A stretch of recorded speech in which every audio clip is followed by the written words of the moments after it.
Hello friends, आज की इस वीडियो में मैथ का जो वास्तविक संख्या है, पहला चैप्टर है वो पूरा 15 मिनट में देने वाले हैं। पूरा सार जो चैप्टर 1 का वास्तविक संख्या है वो पूरा 15 मिनट के अंदर जो है पूरा चैप्टर खत्म करने वाले हैं। और इस तरह का लगातार 30 दिन तक मैराथन चलने वाला है, math marathon Biru math academy यही चैनल पर। तो आप 30 दिन तक लगातार इसी चैनल पर देख सकते हैं। देखिए क्या है पहला सवाल, यूक्लिड विभाजन एल्गोरिथम का प्रयोग कर एचसीएफ ज्ञात करें। पहला सवाल 135 और 255 क्या निकालना, एचसीएफ। कौन सा मेथड से? यूक्लिड विभाजन एल्गोरिथम के मेथड से। इसमें जो बड़ा है उसको कह देते हैं ए। क्या कहते हैं? यूक्लिड विभाजन एल्गोरिथम क्या है उसको थोड़ा सा समझ लीजिए। यूक्लिड विभाजन एल्गोरिथम का जो फॉर्मूला होता है ए बराबर बी क्यू प्लस आर। क्या है ये छोड़ दीजिए, ये एक एचसीएफ निकालने की विधि है और कुछ नहीं है। और आगे हम लोग समझ जाएंगे बनाते बनाते। देखिए ए जो बड़ा है वो ए है, दोनों में बड़ा कौन है? 255, तो ये ए है। ठीक। बी क्या है? 135। ठीक है, जो बड़ा है वो ए है, जो छोटा है वो बी है। ठीक। कौन सा मेथड से हम लोग निकाल रहे हैं? सिर्फ यूक्लिड विभाजन विभाजन एल्गोरिथम से, एल्गोरिथम से। ठीक है, क्या होता है फॉर्मूला? ए बराबर b q plus r. A का मान क्या है? ए का मान 255 बराबर बी 135 गुना क्यू प्लस आर। 255 बराबर बी क्यू प्लस आर, 255 बराबर। अब समझिए, सबसे पहले इधर एक 135 से 255 में भाग देते हैं। भाग भाग से विधि से निकालते हैं। क्या है? एक बार में 135 कितना हुआ? यानी 2 120 बचा। कितना बचा? 120। अब देखिए, अब क्या है विभाजन वो भी समझ में आ जाएगा आपको। देखिए ये जो यहाँ होता है उसको बोलते हैं भाज्य। क्या बोलते हैं? भाज्य। जो यहाँ होता है उसको बोलते हैं भाज्य, इसको बोलते हैं भागफल। नीचे जो बचता है उसको बोलते हैं शेष या शेषफल। अब इसको भाज्य बोलते हैं, शॉर्टकट में यूक्लिड विभाजन के अर्थी से ए बोल सकते हैं। क्या बोल सकते हैं? ए। और इसको बोल सकते हैं बी, और इसको बोल सकते हैं क्यू, और इसको बोल सकते हैं आर। लगातार बने रहिए, इंपॉर्टेंट क्वेश्चन है, बहुत इंपॉर्टेंट क्वेश्चन है। प्रत्येक वर्ष पूछना ही पूछना, इस बार भी पूछने का गारंटी लिख लीजिए हमसे। तो आप लगातार जो है बने रहिए और आप देखते रहिए। क्या है? ए 155 ए के जगह पे लिखा हुआ है, कोई दिक्कत नहीं। बी के जगह पे 135 दे देंगे, बी यहाँ पे बी 135 है। क्यू आप बताइए क्यू कितना है? क्यू यहाँ पे क्यू के जगह पे कितना है? तो क्यू के जगह पे 1 है, प्लस आर के जगह पे क्या है? आर के जगह पे 120 है। आर देखिए 120 है कि नहीं? अब सवाल ये उठता है, अब देखिए, अब जो है 135 यहाँ पे कर देंगे, 135 यहाँ पे कर देंगे। ठीक। अब देखिए बराबर 120 जो पीछे था उसको आगे कर देंगे, अब गुना। अब यहाँ पे भरना है, फिर से भाग देंगे यहाँ, फिर से। अब यहाँ से घेर देंगे और ई वाला यहाँ उतार देंगे। अब 135 ए हो गया। देखिए 135 ए के जगह पे हो गया, 120 बी के जगह हो गया। क्या बार में भाग लगेगा? एक बार में 120। कितना बचा? 5 इधर 1 30 यानी 15। यानी एक बार हो गया क्यू हो गया 1 प्लस 15 हो गया आर। 15 क्या हो गया? आर। फिर 120 को यहाँ लिखेंगे, 120 यहाँ हो गया। ये 15 को यहाँ लिखेंगे, कितना? फिर 15 से भाग देंगे, किसमें? 120 में। 15 ठीक 20 से 120 कट गया। अब यहाँ कितना आया? क्यू के जगह पे अब आया 8, लेकिन आर के जगह पे अब क्या आया? 0। अगर आर 0 आ जाए तो सवाल हो गया सॉल्व। यानी एचसीएफ का मान कितना आया? 15। ये हो गया, ये आपका यूक्लिड विभाजन एल्गोरिथम का एकदम इंपॉर्टेंट क्वेश्चन है। आप इसको उतार लीजिए और आपको अभी ही इसका 10 क्वेश्चन इसी तरह का मिलेगा। आप उसको घर में प्रैक्टिस कीजिएगा, एक भी क्वेश्चन यूक्लिड विभाजन एल्गोरिथम का नहीं छूटेगा। पिछले 10 वर्ष में क्या पूछा गया है वो आपको यहाँ पे देने वाले हैं, आप ध्यान रखिएगा। होमवर्क तुरंत आप लिख लीजिए। सबसे पहले आप होमवर्क लिख लीजिए, ये मेरे पास होमवर्क है। क्या है? पहला सवाल 196 और यहाँ लिख लीजिएगा, और 38,220। 196 और 38,220। दूसरा क्या है? 960 और 432। जो बड़ा होगा उसको ए मानना है। 867 हो गया और 255। चौथा क्या है सवाल? 365, 1245। पांचवा क्या है 213 और 396। छठा सवाल, छठा क्या है 1651।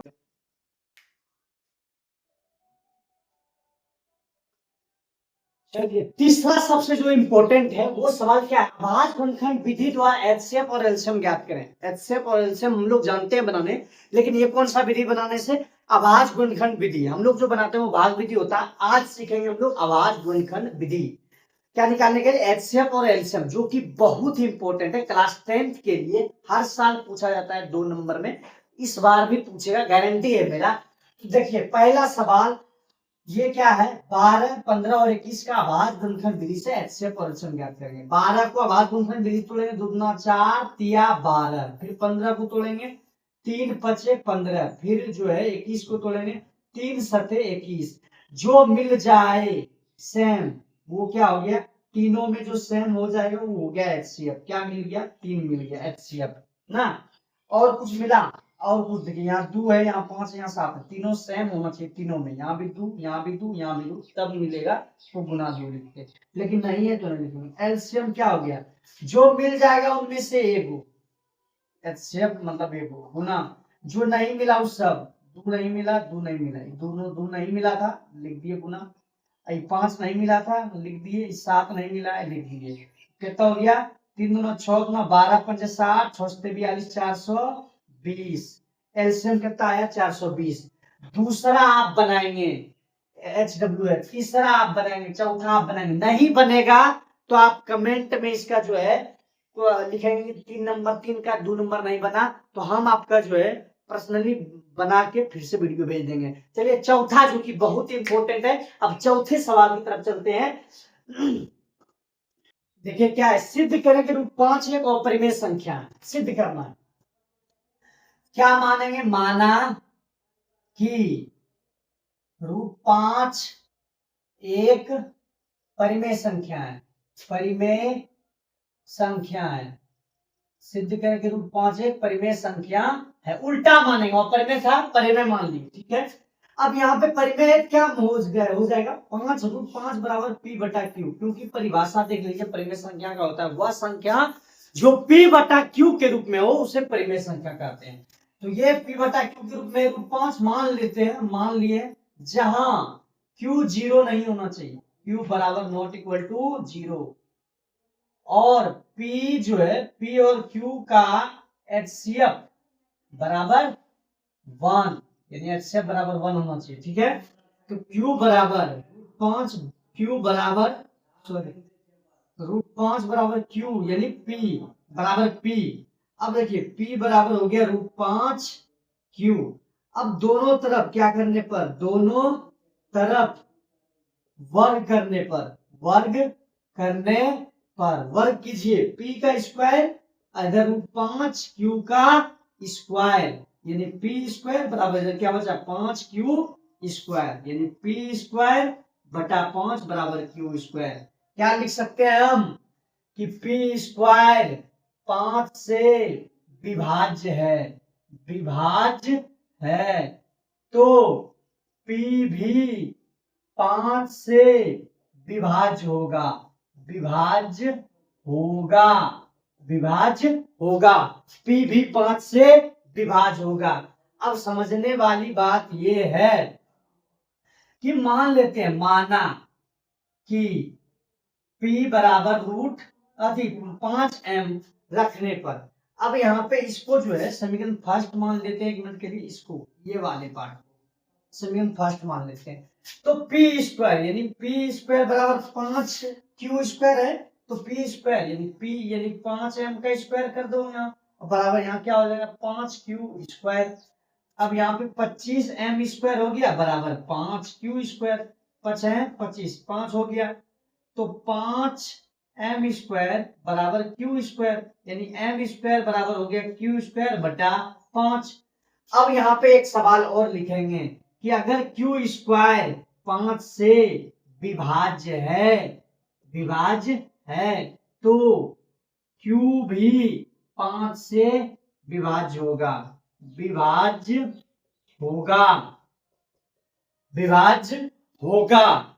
अब देखिए क्यू स्क्वायर 5 से विभाज्य होगा, क्यू भी 5 से विभाज्य होगा। अब समझिए, अतः यहाँ पे आंसर लिख देंगे डायरेक्ट। अब यहाँ पे आप नीचे लिखिएगा, मेरे पास जगह कम है इसलिए हम उधर लिख रहे हैं। अतः यह विरोध उत्पन्न करता है, विरोध उत्पन्न करता है, उत्पन्न करता है। अतः हमारी मान्यता गलत थी, अतः हमारा या हमारी मान्यता गलत थी, मान्यता गलत थी। √5 लिख देंगे नीचे, √5 एक अपरिमेय संख्या। इसी तरह का आप √2, √3, √7, √5, √11 इस तरह का जो भी सवाल देगा, √5 कुछ भी देगा, इस तरह का आप हल कर सकते हैं। अब इसी टाइप में दूसरा सवाल, इस सवाल के बाद एक सवाल ये हो गया, एक सवाल और इसी में जो कि 5 नंबर में, जो कि बहुत इंपॉर्टेंट है, बार बार पूछा जाता, या तो ये पूछेगा या तो वो पूछेगा, लेकिन पूछेगा जरूर, ये गारंटी है। तो अगला 5वां जो वायरल प्रश्न है, जो इंपॉर्टेंट है, वो देखने के लिए आप बने रहिए। और ये मिशन का 100/100 मैथ में लाने का मिशन जो है, हमने ये ठाना है, और 30 दिन में आपका पूरा मैथ कंप्लीट करेंगे, ये मेरी गारंटी है। चलिए दूसरा सवाल देखते हैं। चलिए दूसरा क्या है, सिद्ध करेंगे 5 - √3 अपरिमेय संख्या सिद्ध करना है। वही बोले थे 5 नंबर जो कि बहुत इंपॉर्टेंट है, इस तरह में पूछेगा या तो वो पूछेगा। चलिए आप देखते हैं इसको कैसे बनाते हैं। माना कि उल्टा मानेंगे, जैसे आपने माना था अभी, माना कि 5 - √3 एक परिमेय संख्या है, परिमेय संख्या है, परिमेय संख्या है। क्या है? 5 - √3 बराबर P/Q, जहां पे सेम चीज लिखेंगे, जहां Q बराबर नॉट इक्वल टू 0, और जो उधर लिखते थे कि P और Q का HCF जो है 1 होना चाहिए। अब देखिए यहाँ पे सवाल नंबर क्या है, सवाल क्या है। अब मान लिया जाए -√3, अब यहाँ पे P/Q, ई 5 को ना उधर लेके चलते हैं, तो +5 है, इसके आगे +5 है, 5 इसके आगे कुछ नहीं तो प्लस है, उसको उधर लेंगे तो -5 हो जाएगा। अब इस माइनस को अगर उधर लेते हैं तो क्या होता है, तो ये होता है कि 5 - P/Q ये होगा ना, माइनस यहाँ पे हो जाएगा, यहाँ पे प्लस हो जाएगा, प्लस हुआ तो आगे कर दिए, माइनस हुआ तो पीछे कर दिए। यहाँ पे देखने में अच्छा लग रहा है इसलिए, और बाकी कुछ। अब आप देख सकते हैं यहाँ पे कि यहाँ पे क्या हुआ, ये तो अपरिमेय संख्या है, लेकिन ये जो है P/Q के रूप में परिमेय संख्या है, यानी लिख सकते हैं कि √3 एक अपरिमेय संख्या है, अपरिमेय संख्या है, लेकिन 5 - P/Q एक परिमेय संख्या है, परिमेय संख्या है, संख्या है, इसलिए LHS बराबर नहीं हुआ RHS। अतः यहां लिख देंगे, अतः 5 - √3 एक अपरिमेय संख्या है, अपरिमेय संख्या है, संख्या है। बाकी सवाल जो है आपके स्क्रीन पर ही, इधर सवाल हम लगा देते हैं, इधर आप देख लीजिएगा, इसको प्रैक्टिस कर लीजिएगा। अब बाकी जो बोले थे पहले √3, √2, √7, √11 इस तरह का प्रैक्टिस 1-2 बार कर लीजिएगा, ताकि आपको किसी भी प्रकार का कोई अब सवाल ना छूटे। अब जो है 5 नंबर जो इम्पोर्टेंट सवाल था वो हो गया, बस ज्यादा नहीं, 2 से 3 सवाल और है जो कि इम्पोर्टेंट है।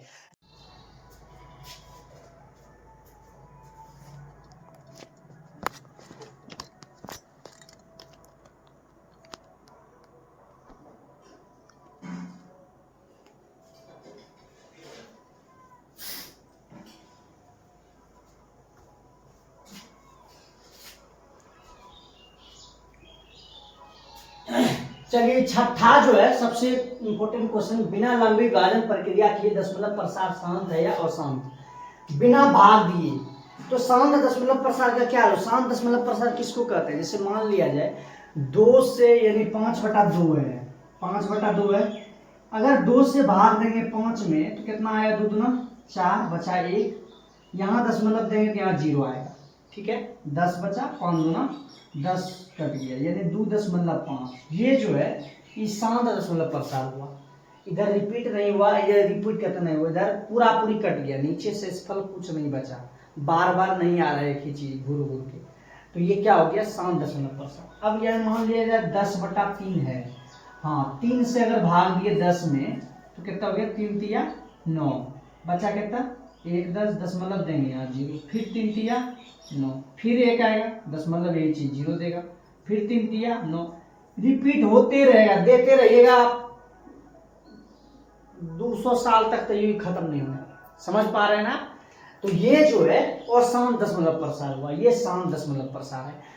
अब देखिए उसी तरह हमको ये चेक करना है, लेकिन ये हुआ लंबी विभाजन प्रक्रिया, लेकिन ये नहीं करना है बिना भाग दिए बताना। अब आप कहेंगे दूसरे जगह भाग दे देंगे तब बताएंगे, लेकिन नहीं, इतना लंबा चौड़ा कौन करने जाए, इतना भाग कर दीजिएगा इसमें ना तो बड़ी टाइम लग जाएगा। इससे अच्छा है हम एक शॉर्ट तरीका बताते हैं, 13/3125। हमको खाली नीचे वाला से मतलब है, इसका 31/25 का जो है ना आप अथी कर दीजिए, 31/25 का जो है गुणनखंड कर दीजिए बस, 31/25 का 5 से 6 5 30 5 25, 5 दूना 5 दूना 10 5 25, फिर 5 से 5 का 5, 5 दूना 10 5 25, फिर 5 से 5 अधिक 25 25 700, फिर 5 25, 1 2 3 4 5, 5 के बाद है 5 आया 5, 5 की पावर 5 से लिख सकते हैं इसको। ये शांत हुआ। अब कहेंगे कैसे शांत हुआ, अब बताइए। अब बताते हैं, समझाते हैं, पहले समझ लीजिए। शांत होने का जो शर्त है बिना भाग दिए उसका क्या है, या तो 2p⁻n के आकार का होना चाहिए, पहला कंडीशन।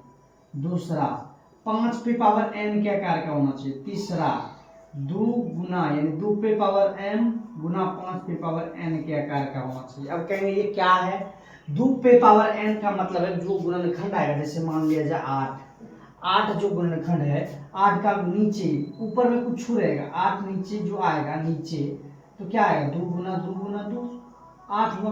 तो नीचे 2p कितना होगा, 2p3 यानी 2p⁻n के आकार का है, इस आकार का, मतलब ये शांत होगा। 5p⁻n नीचे खाली 5, जैसे ये बता खाली 5 ही आया, 5p कितना आया था 5 बार, 5p5 हो गया, तो ये हो गया 5p⁻n के आकार का। ठीक है, एक होता है 2 गुना 5p जिसमें 2 और 5 दोनों, नीचे जो गुणनखंड निकालेंगे उसमें खाली 2 होगा तो शांत, खाली 5 होगा तो भी शांत, 2 गुना 5 होगा तो भी शांत, यानी 2 और 5 के अलावा तीसरा कुछ नहीं होना चाहिए। अशांत कौन कौन होगा, 2 के साथ अगर 3 आ जाए, 2 गुना 3, जैसे 6 रहेगा नीचे, 2 गुना 3 आ जाए, 3 तो आ गया ना, 3 आने पर शांत नहीं हो सकता है। हाँ, ऊपर अगर कटेगा जो नीचे से मान लिया तो कहीं पे 2 गुना 3 आ गया, 3 से ऊपर अगर कट रहा है कहीं पे तो उसको पहले कटा लेंगे तब जाके शांत हो शांत। इस तरह का बाकी जो सवाल है ये बता सकते हैं। जैसे यहाँ पे मान लिया जाए क्या ये शांत है, बिना भी तो भाग दे रहे हैं यहाँ पे, क्या शांत है या अशांत है, जैसे 2p⁻2 5p⁻7 ये दोनों अगर आता तो शांत होता, लेकिन 7p⁻7 तो है ही नहीं, तो ये क्या हो गया, अशांत हो गया। ये क्या हो गया, शांत हो गया, क्योंकि 2p3 और 5p2 है, ये हो गया शांत, क्योंकि 2 गुना 5 2p⁻n गुना 5p⁻n के आकार का है, तो ये शांत हो गया दशमलव प्रसार। समझ पा रहे हैं, समझ पा रहे हैं, तो समझ गए तो इसको उतार लीजिए, और बाकी जो है आप बना के आएंगे। अगला जो 7 नंबर सवाल है जो कि बहुत ही इंपॉर्टेंट है, आपको देखना चाहिए और आप देखेंगे भी। और चलिए 7 नंबर देखते हैं।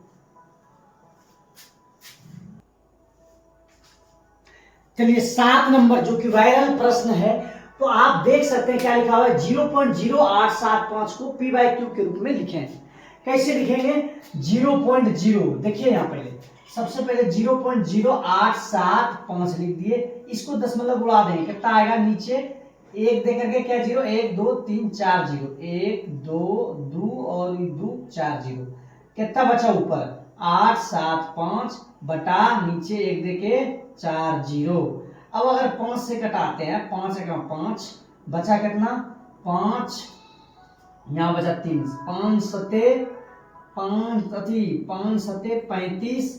5 25, फिर 5 से 5 दूना 10 0 0 10 3 गो 0, ठीक 5 से 5 तिया 15 5 25, फिर 5 से 5 24 0 0 400, 5 सते 35 अब 5 अठे 40 यहाँ 80, यानी 7 बटा के आया 80। ये आपका P बाई क्यू के रूप में लिखा गया 7 बटा 80। ये आपका 7वां प्रश्न था। ये आप देख सकते हैं, उतार लीजिए। अब देखिए 1.8 पे बार ब्रैकेट को P बटा क्यू के रूप में लिखें। इसको कैसे हल करेंगे? इसको मान लेते हैं, माना कि x बराबर 0.8 पे बार ब्रैकेट, ठीक है। अब इसको क्या लिख सकते हैं, 8 पे 1.8 जो है क्या बार लिख सकते हैं, कई बार, जितना आप चाहे उतना बार लिख सकते हैं। बार ब्रैकेट का मतलब होता है बार बार वही शब्द रिपीट हो रहा है। इसको मान लेते हैं समीकरण फर्स्ट। अब लेते हैं दोनों तरफ 10 से गुना करने पर क्या यहाँ 100 से भी गुना कर सकते हैं? दोनों तरफ कर रहे हैं, जिससे मर्जी उससे करेंगे, लेकिन 10 से क्यों किए, सवाल समझिए। 10 मतलब के बाद जितना पे बार ब्रैकेट रहेगा उतना 0 से गुना करना है। 1 पे बार ब्रैकेट था इसलिए 1 0 से गुना किए। यहाँ 2 अंक रहता, बार ब्रैकेट पे 2 अंक रहता तो 2 अंक से 2 0 से गुना करते हैं। यहाँ 1 था इसलिए x गुना 10 बराबर 1.8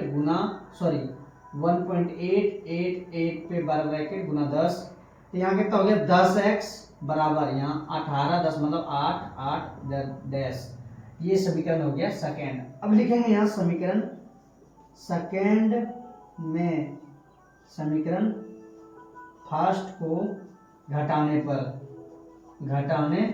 पर क्या हो गया 10x माइनस x बराबर 18, 10 मतलब 8 माइनस 1, 10 मतलब 8 9x बराबर 18 में गया कितना, देखिए यहाँ पे 18 पॉइंट कैसे घटाएंगे, 18.88 डैश डैश डैश। यहाँ पे क्या बचा है 1.88 डैश डैश डैश। इधर तो इधर 0 ही बचेगा, इधर खत्म हो गया, इधर कुछ नहीं बचेगा। इधर 7 1 ना 17, इधर क्या बचेगा 17, यानी x बराबर 17/9। ये हो गया 17/9। ये आपका जो सवाल था ये आंसर आ गया। ये 2 नंबर में पूछता है, बहुत इंपॉर्टेंट था। अगर मजा आया तो लाइक, सब्सक्राइब और शेयर जरूर कीजिएगा, ताकि जो बच्चा नहीं अभी तक कुछ की पढ़ा है वो कम से कम इतना पढ़ के, जो इसका लेकिन इतना गारंटी है कि छूटेगा उसका प्रश्न नहीं। अगर ये आप जितना हम होमवर्क दिए थे, जितना हम पढ़ाएं उतना अगर आप करते हैं तो हमको विश्वास है, नहीं पूरा गारंटी लेते हैं इस बात की, आपका प्रश्न छूटेगा नहीं। ठीक है, धन्यवाद।